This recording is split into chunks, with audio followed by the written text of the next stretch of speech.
অহংকার হলো বাতারুল হাক্কি ওয়া গামতুন নাস, সত্যকে অস্বীকার করা আর মানুষকে তুচ্ছ মনে করা।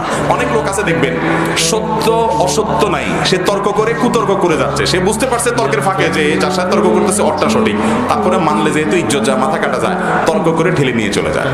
আছে না নাই? এটা অহংকারের কারণে হয়।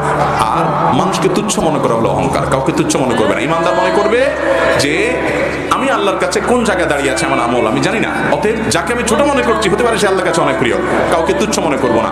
এই জন্য নবী করিম সাল্লাল্লাহু আলাইহি ওয়াসাল্লাম কারোর সাথে যখন কথা বলতেন পরিপূর্ণ মনোযোগ দিয়ে তার দিকে ফিরে কথা বলতেন, ঘাড় ঘুরে কথা বলতেন না, কারণ এটাতেও ব্যক্তিকে তুচ্ছ করা হয়।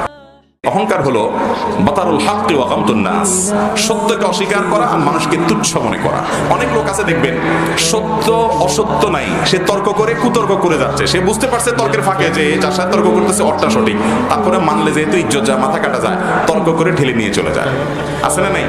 এটা অহংকারের কারণে হয়। আর মানুষকে তুচ্ছ মনে করা হলো অহংকার। কাউকে তুচ্ছ মনে করবে না। ইমানদার মনে করবে যে আমি আল্লাহর কাছে কোন জায়গায় দাঁড়িয়ে আছে আমার আমল আমি জানি না, অতএব যাকে আমি ছোট মনে করছি হতে পারে সে আল্লাহর কাছে অনেক প্রিয়, কাউকে তুচ্ছ মনে করবো না। এই জন্য নবী করিম সাল্লাল্লাহু আলাইহি ওয়াসাল্লাম কারোর সাথে যখন কথা বলতেন পরিপূর্ণ মনোযোগ দিয়ে তার দিকে ফিরে কথা বলতেন, ঘাড় ঘুরে কথা বলতেন না, কারণ এটাতেও ব্যক্তিকে তুচ্ছ করা হয়।